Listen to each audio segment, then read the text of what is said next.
Breaking news, Josh Berry will not be returning to the 21 car next season. Denny Hamlin's successor may have already been decided. And let's check out my newest NASCAR Cup Series power rankings.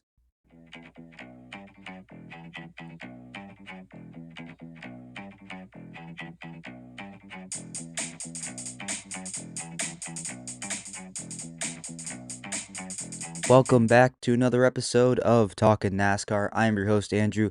Hope you're all having a great day. Got a lot of ground to cover today, lots of stories from this week and even from the Michigan race weekend that we have to cover.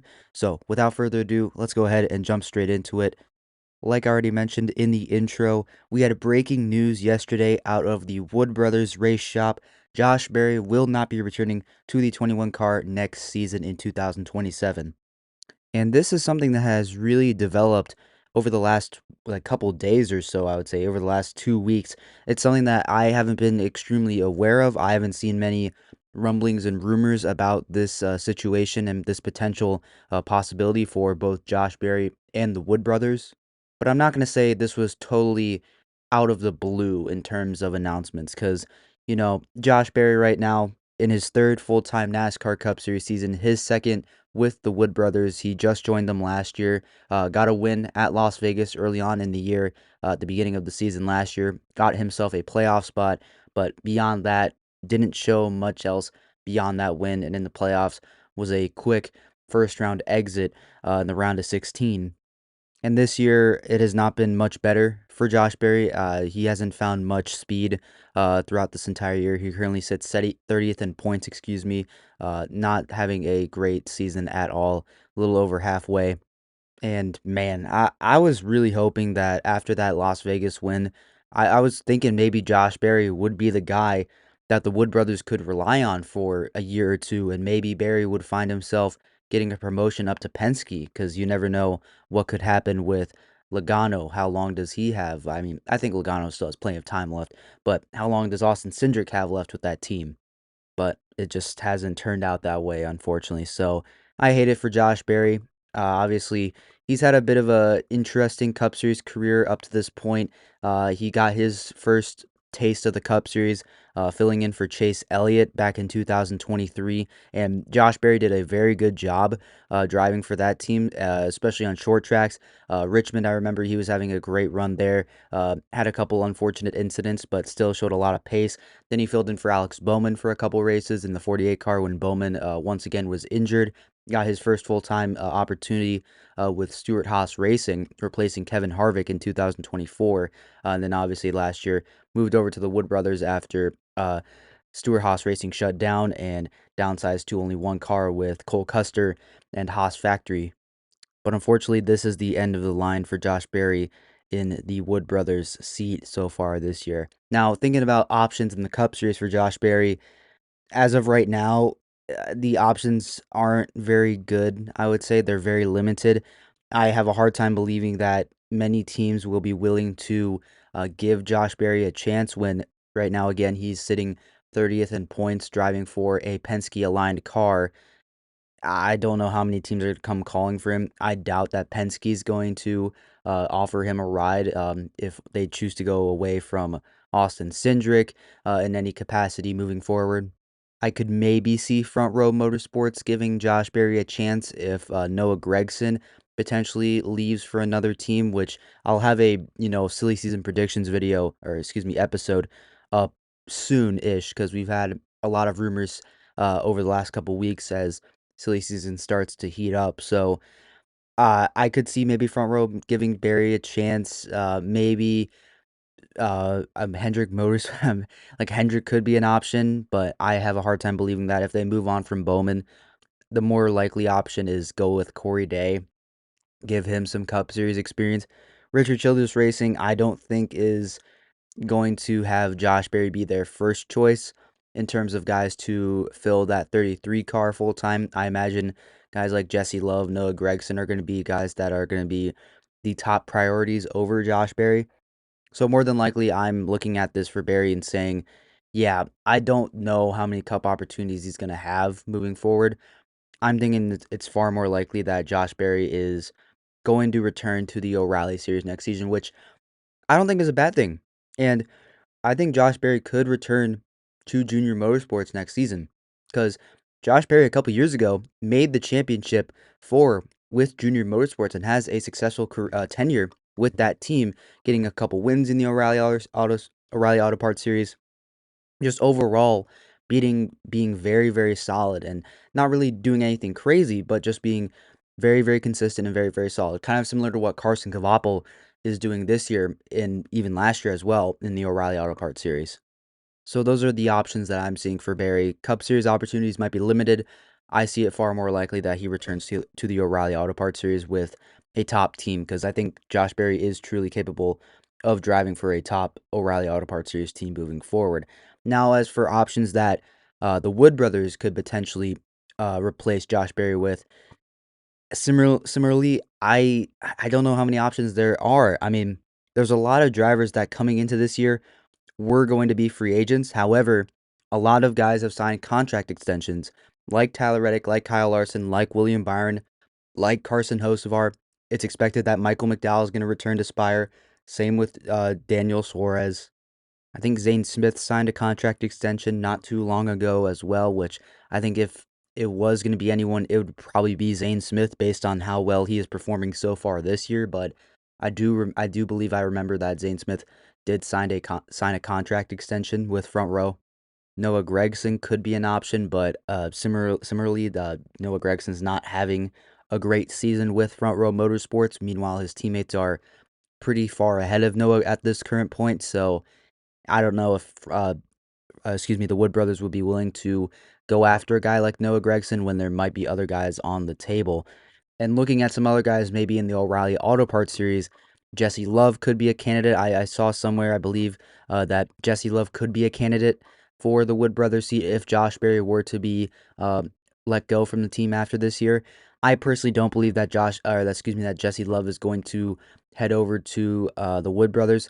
I think it far more likely that we could see Austin Cindric in the 21 car because I don't believe that Cindric's going to return next season to that number 2 car. I think that someone else is going to be driving the 2 Penske machine next season.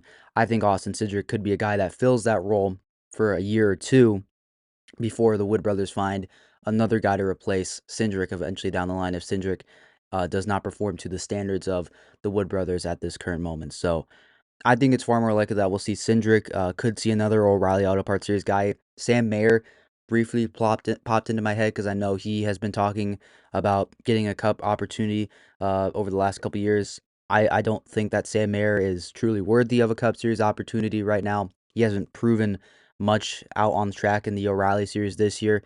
I think he's currently sitting 11th in points in a Haas factory team car. Meanwhile, his teammate Sheldon Creed's up in 4th place, so Sam Mayer, I think, is an option, but I don't see it really likely, and I think it would take a extremely desperate team to go after and say, yeah, we'll go out and get Sam Mayer. But regardless, I think the options for the Wood brothers are very limited. I think that Austin Cindric is going to be getting that seat next year. You guys are going to have to let me know down in the comments, who do you think will replace Josh Berry in that 21 car in 2027?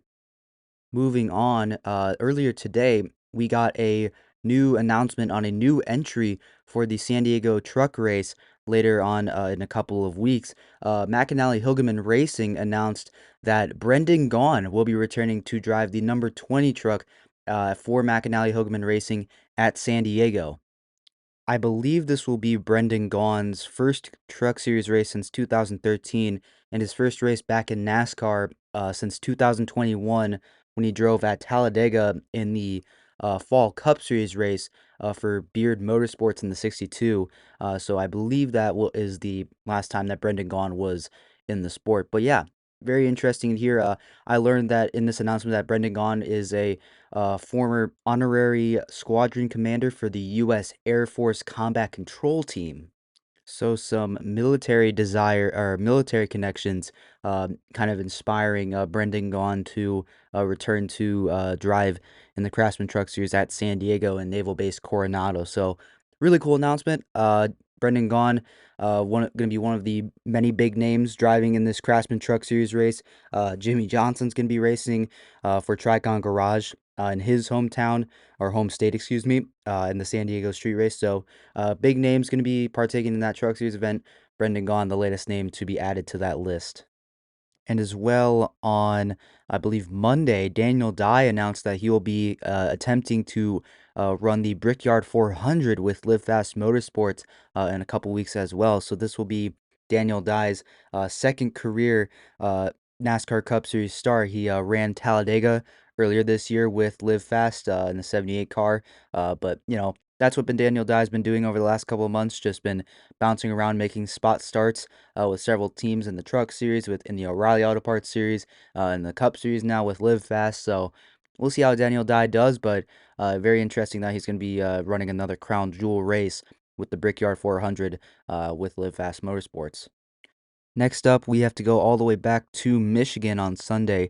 We got to talk about the fallout from that absolutely massive impact suffered by Christopher Bell and Chase Elliott. According to the Holler Talk podcast, the that impact that Christopher Bell suffered, that head-on collision with the outside wall, was the hardest crash in the next gen era. And obviously, if you saw the in-car camera footage from that from Christopher Bell's car, it destroyed some of the even the interior things inside that car, and as well from that incident, Christopher Bell was checked and released from the infield care center, but had a lengthy visit in there, and it was announced a couple of days. Actually, I think I was on Tuesday. Christopher Bell suffered a fractured wrist, fractured right wrist, and some ankle injuries as well. However, Bell is able to race this weekend at Pocono. He has been cleared, so he will continue to go forward with this weekend's race at Pocono in the 20 car. So it's good news that Bell is relatively okay and he's able to continue. You obviously don't want to miss a single Cup Series race this year or even just in general because of an injury. So I'm glad to hear that Bell's going to be able to push through it. I'm hoping it's not going to be hindering his performance too much. We've seen how injuries have affected the performance out on track from Cup Series drivers. I look at Alex Bowman this year, and obviously I can't say that, the injury or like the vertigo or the injuries have directly influenced his performance, but I mean, there's been a dip in performance, and it's following all the injuries and the vertigo for Alex Bowman. So, you know, you can piece two and two together with that one. And Eric Jones, I can remember he had his back injury after Talladega a couple years ago, and that was a big impact for him. He missed a couple races, and it didn't seem like Jones was, quite the same after that. It seems like now that Eric Jones has recovered since then and is performing a lot better. I point to Michigan where he was running up front a good portion of that race. So, injuries do play a part in it. I'm still hoping that Bell is not affected by this too much because when he's out on track, Bell is one of the best drivers in the NASCAR Cup Series right now. So hopefully Bell can persevere and it won't affect him too much uh, later on this season. Hopefully things will be healed in time for next year in 2027. Next up, sticking with some stories from Michigan. Prior to Sunday's race, Richard Childress Racing spoke to the media and was asked about the future of that 33 car that currently Austin Hill has been driving in the interim, in relief of Kyle Busch and in wake of that tragedy. And Richard Childress did confirm that Austin Hill will be the primary driver and will be the driver that will run the remainder of the 2026 NASCAR Cup Series season in that 33 car. NASCAR has granted permission for Austin Hill to race in the San Diego race, per some of the rules made prior to that race. That for the San Diego weekend, only if you're a full-time driver in one series, you can't race in another series. So Austin Hill right now is a full-time competitor in the O'Reilly Auto Parts series, so he would have not been allowed to run in the NASCAR Cup Series race in that 33 car, but NASCAR is giving special permission to Richard Childress Racing, which will allow Austin Hill to compete in the San Diego street race. And as well, beyond that, when Richard Childress was asked about some things relating to Kyle Busch and specifically what the future for Kyle would have looked like into going on into next season, Richard Childress did confirm that Kyle Busch was going to return to RCR in the 8 car next season. And that makes sense for me to hear because obviously looking at this now, I really am not seeing any options for Kyle Busch to leave leave Richard Childress for. I mean, I thought going into this year that Kyle Busch was going to be heading over to Spire Motorsports in that 7 car. I did not think Daniel Suarez was going to remain in that seat beyond this season. I thought that with Kyle Busch selling all of KBM and its assets to Spire, and that he drives for that team in the Truck Series right now in that 7 truck, and won at Dover, obviously has had so much success for that team. It just seemed like a really good match in my opinion, but obviously with how Daniel Suarez has performed this year and how Kyle Busch has had in lack of performance this year, it makes sense that that option for Kyle Busch may have closed really quickly over in or early on in the season. And besides that, many other teams have already had their lineups locked up. Joe Gibbs Racing has their lineup locked up for next year. Hendrick Motorsports, for the most part, has their lineup locked up. Alex Bowman being the one question mark, but they already have a pretty solid contingency plan with Corey Day. You're not going to bring in a guy like Kyle Busch who is going to remain in that seat for at the bare minimum 2 years and just have Corey Day hanging in the winds. You don't want to do that if you're Hendrick Motorsports. And really beyond that, there weren't really many other openings in the NASCAR Cup Series at that point that were looking to be filled. Obviously now uh, there's the Wood Brothers opening, but I doubt that Kyle Busch would want to go to that team. Honestly, they're a team that is just looking to rebuild that program and try to be competitive again. When Kyle Busch, he's been with RCR for a number of years now. He's comfortable with that organization. He knows the ins and outs of that place. He knows what's going on over there. He knows how it works. So it just makes logical sense that Kyle Busch, when there are no much better options besides RCR at the current moment, it makes sense that Kyle Busch would probably return to that seat for 2027.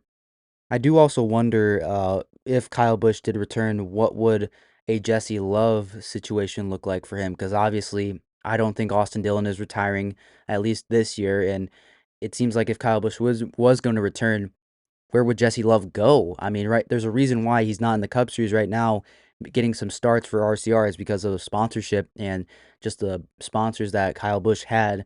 The nicotine pouches, the alcohol, not really sponsors that a 21-year-old wants to be, driving for at this current moment. You much rather have the 31-year-old doing it. So, in Austin Hill, by the way. So, yeah, I don't know what a, Jesse Love future would have looked like.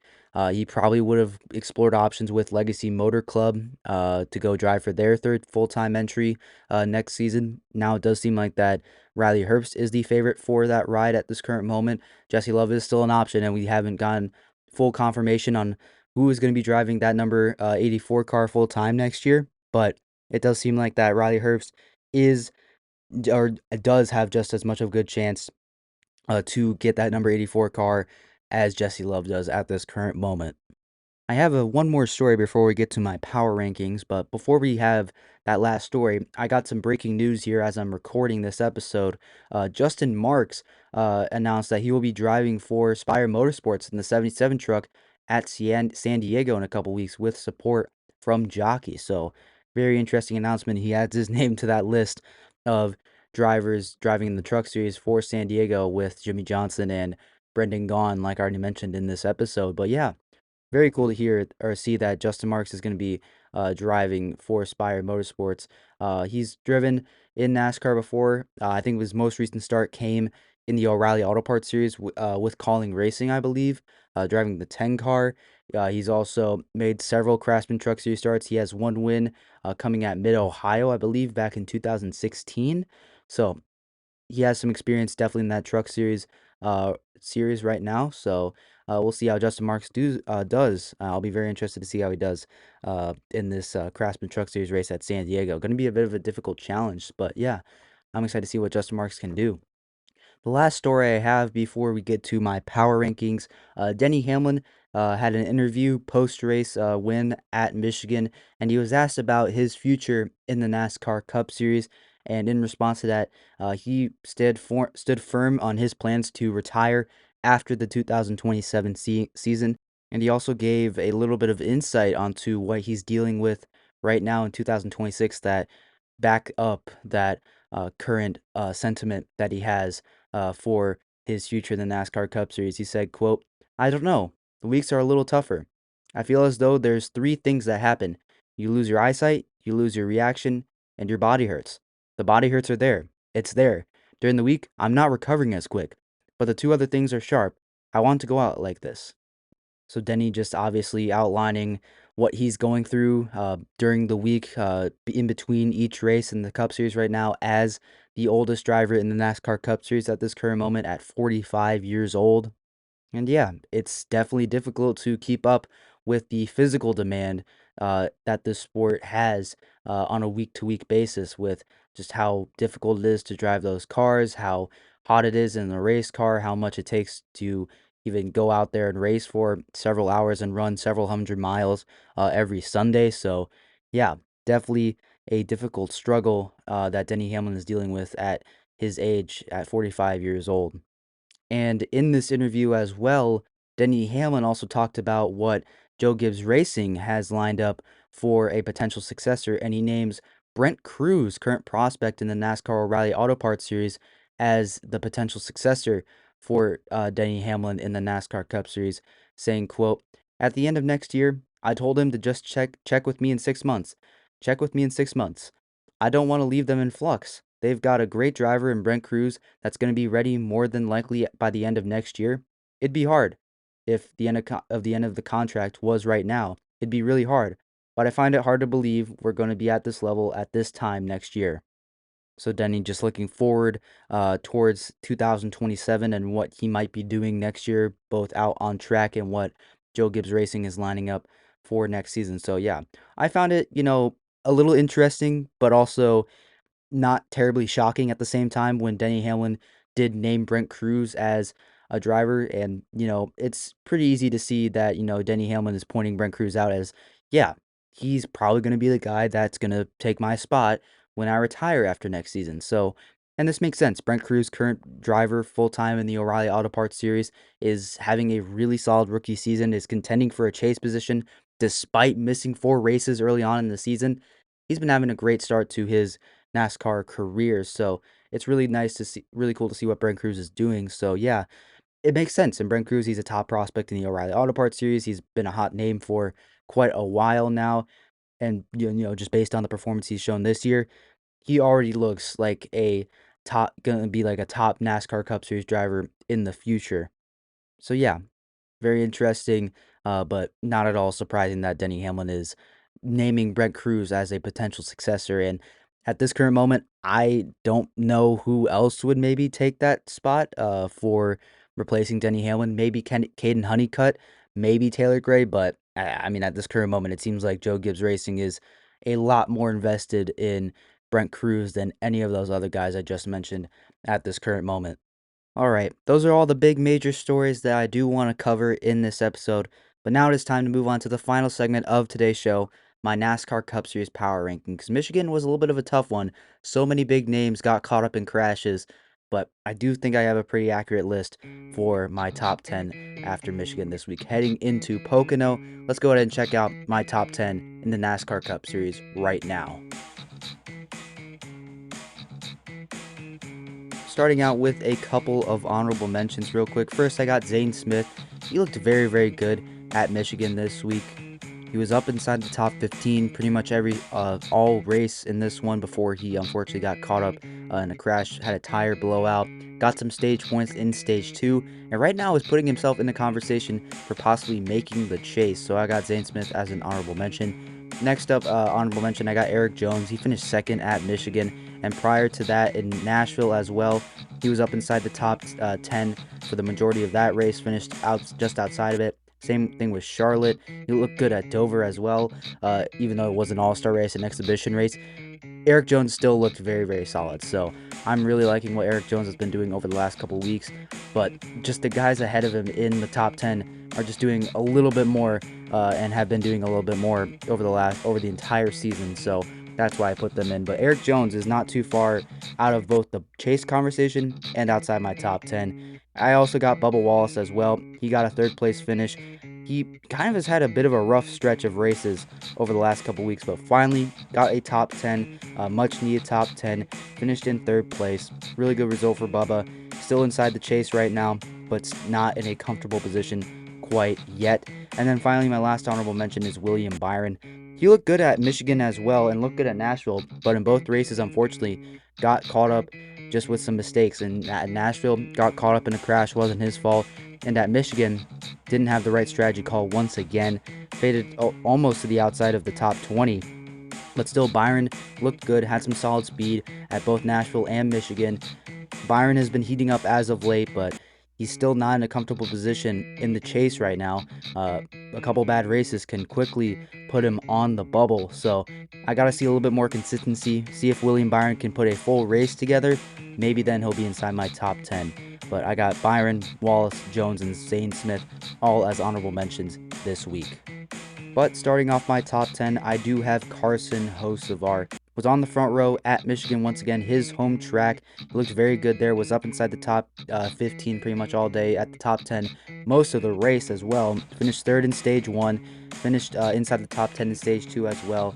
And the last 2 weeks for Hocevar have been pretty solid. Got a top 10 at Nashville last week, and as well got a top 5 here at Michigan. He's been very, very solid so far this year. Just had a bit of a rough stretch of races over the last couple weeks, but these last 2 weeks have been very solid rebounds for Carson Hocevar. And as well at number 9, his teammate of Daniel Suarez. These last 3 weeks have been very, very good for Daniel Suarez. He obviously won the Coca-Cola 600. Nashville, he looked pretty solid overall. Finished 19th, so it wasn't as good of a week. But then this weekend at Michigan, gets a top 10. Salvaged a pretty solid race out of it. Got some stage points in this race as well. Finished third in stage 2 and got some really solid points overall. So Suarez, and like his teammate of Hocevar, has been very, very solid, doing really good things with Spire Motorsports. Suarez has been very, very impressive this year, so I have him entering the top 10 at number 9 for the first time. I was surprised that I didn't have him in after Nashville, but is what it is for Daniel Suarez. So welcome back to the top 10 driver of the number 7 car, Daniel Suarez.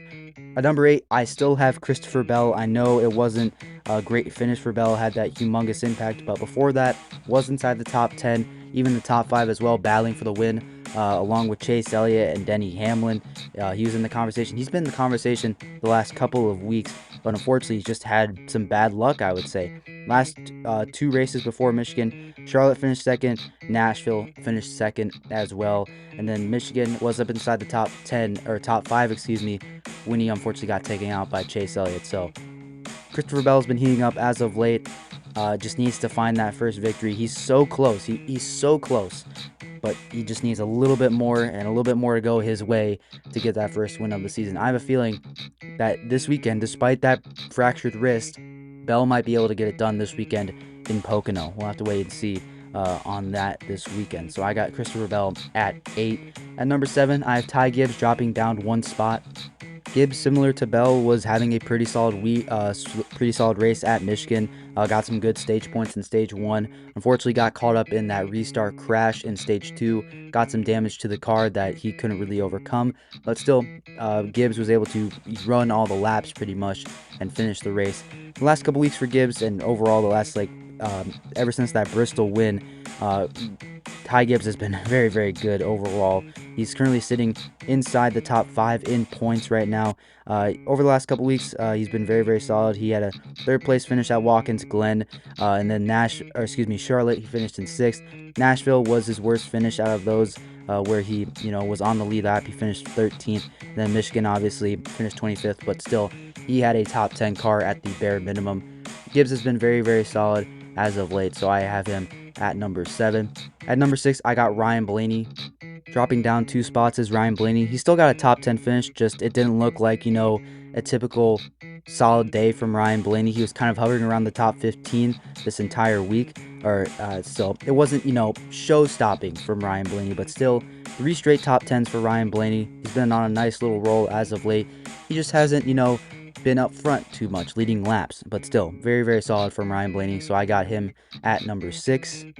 At number 5, also dropping down 2 spots, I have Chase Briscoe.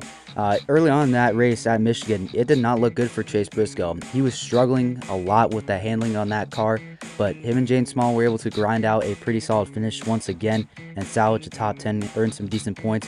Right now, Briscoe is in that bubble conversation for the chase right now. He's currently 13th in points, top 16 advance.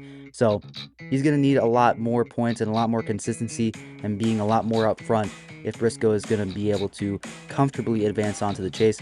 Good thing for Chase Briscoe, this is right around the time he started to heat up, and he won this race last year at Pocono. So let's keep an eye out for that and for Chase Briscoe and that 19 team as we head into Pocono this weekend. So I got Chase Briscoe at 5. At number 4, jumping up one spot, I do have Kyle Larson. He finished with the top 5 at Michigan once again after a pretty disappointing 23rd at Nashville last week after he had a incident on the final lap, had some damage, plummeted down to 23rd. But before that, he was up inside the top 10. And then Charlotte as well, the Coca-Cola 600, the first race after the All-Star race, had a top 5 finish as well. So without Nashville in that final lap, little debacle, Kyle Larson has had, been on pace to have 3 straight top 10s. So very solid last 3 weeks for Kyle Larson. He's going to be jumping up to number 4. At number 3, I have Chase Elliott. Similarly to Bell, he was also involved in that ginormous crash, was running up inside the top 5, battling for the lead, battling for the win potentially in this one. He got a stage win in stage 2, earned some really good points. Last week at Nashville, he was very, very solid as well, got a top 10 finish. And again, without that wreck at Michigan, he probably would have gotten another top 10. So Chase Elliott's been solid these last 2 weeks. He's been solid the entire season pretty much. Currently sitting in 4th in the points right now.